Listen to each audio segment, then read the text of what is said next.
എന്തിനാ ബിൻഷേ ഏട്ടനെ തള്ളിക്കൊണ്ടുവരണേ? അതിന് തള്ളിക്കൊണ്ടുവന്ന് തള്ളിയിടല്ലേ എന്നൊക്കെ നിങ്ങൾ വിചാരിക്കണ്ടാവും അല്ലേ? നമ്മൾ എന്തായാലും വീട്ടിലിരിക്കുകയാണ്. എന്തായാലും കുറച്ച് ദിവസം വീട്ടിൽ നിന്ന് പോകാൻ പറ്റില്ല. അമ്മേടെ അച്ഛൻ്റെ അടുത്തേക്ക് പോകാൻ പറ്റില്ല.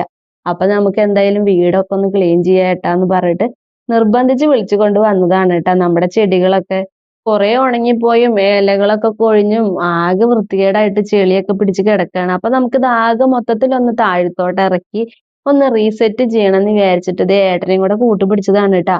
എനിക്ക് തന്നെ ആവുമ്പോ ഇതൊക്കെ താഴത്തോട്ട് എടുത്ത് ഇറക്കി പിന്നെ അത് കയറ്റി വെക്കുമ്പോ വയ്യാണ്ടാവും. അപ്പൊ ഏട്ടനും കൂടി ഉള്ള ഒരു ദിവസം എന്തായാലും ഞാനിത് ചെയ്യണമെന്ന് വിചാരിച്ചിട്ടുണ്ടായിരുന്നു ട്ടാ. എനിക്കാണെങ്കിൽ വെറുതെ ഇരിക്കുമ്പോ എന്തെങ്കിലുമൊക്കെ പണികൾ ഞാൻ കണ്ടുപിടിക്കും. അപ്പൊ ഇന്നത്തെ പണി നമ്മളുടെ ഇതാണ്.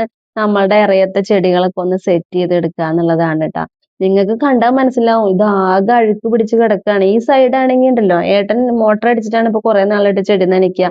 ഇപ്പൊ ഏട്ടനാണ് കുറച്ച് നാളായിട്ട് ചെടി നനയ്ക്കുന്നത്. അതുകൊണ്ട് തന്നെ ആള് മോട്ടർ അടിക്കുമ്പോ അങ്ങ് ആകെ തെറിച്ച് ചെളിയൊക്കെ തെറിച്ച് ആകെ വൃത്തികേടായിട്ട് കിടക്കണ കേട്ടാ. മൊത്തത്തിൽ ഇതേ കണ്ട ആകെ വൃത്തികേടെന്ന് പറഞ്ഞാ മഹാമോശമായിട്ടാണ് ഇറയം കിടക്കണ്ടായിരുന്നെ. അപ്പൊ നമ്മളതൊക്കെ എടുത്ത് മാറ്റി ഇനി അതൊക്കെ ഒന്ന് വൃത്തിയാക്കി എടുക്കണം.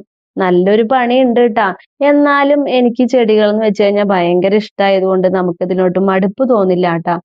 ഞാനിതൊക്കെ തന്നെ സെറ്റ് ചെയ്തുകൊണ്ടിരുന്നതാണ്. ഇപ്പൊ അങ്ങോട്ട് നമ്മുടെ വീട്ടിലേക്ക് ഓടി കടയിലത്തെ കാര്യങ്ങളൊക്കെ ചെയ്യണ കാരണം ഇവിടെ വരുമ്പോ നമ്മൾ രാത്രിയാവും. പിന്നെ ഇതൊക്കെ എവിടുന്നാ ചെയ്യാൻ നേരം? അപ്പൊ ഇങ്ങനെയുള്ള സമയങ്ങൾ കിട്ടുമ്പോ നമ്മളത് പാഴാക്കാൻ പാടില്ലല്ലോ.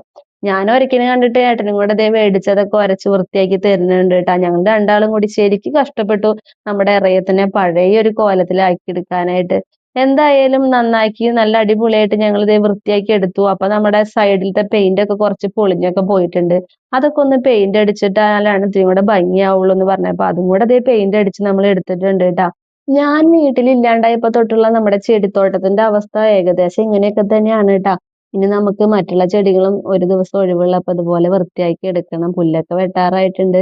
സമയം കണ്ടെത്തി അതും കൂടെ നമുക്ക് ചെയ്യണം.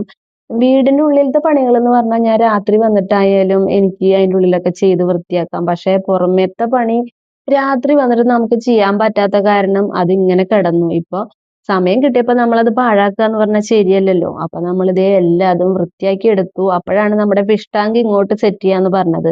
എന്നാ പിന്നെ അത് ആയിക്കോട്ടെ എന്നും പറഞ്ഞ് ഫിഷ് ടാങ്കിനെ എടുത്ത് ദേ ഇവിടേക്ക് വെച്ചിട്ടുണ്ട്. പക്ഷെ അതില് മീനില്ലാട്ടാ. ഇനി മീന് നമ്മളത് ഒഴിവുള്ളപ്പോ ഒന്ന് പോയി മേടിച്ചെടുക്കണം. അപ്പൊ നമ്മള് നമ്മുടെ ചെടിയൊക്കെ രണ്ടാമത് ദേ സെറ്റ് ചെയ്ത് എടുത്തിട്ടുണ്ട് ട്ടാ. നിങ്ങക്ക് ഇഷ്ടപ്പെട്ടോ നമ്മുടെ ചെടിത്തോട്ടം ഇന്ന് സെറ്റ് ചെയ്തത്?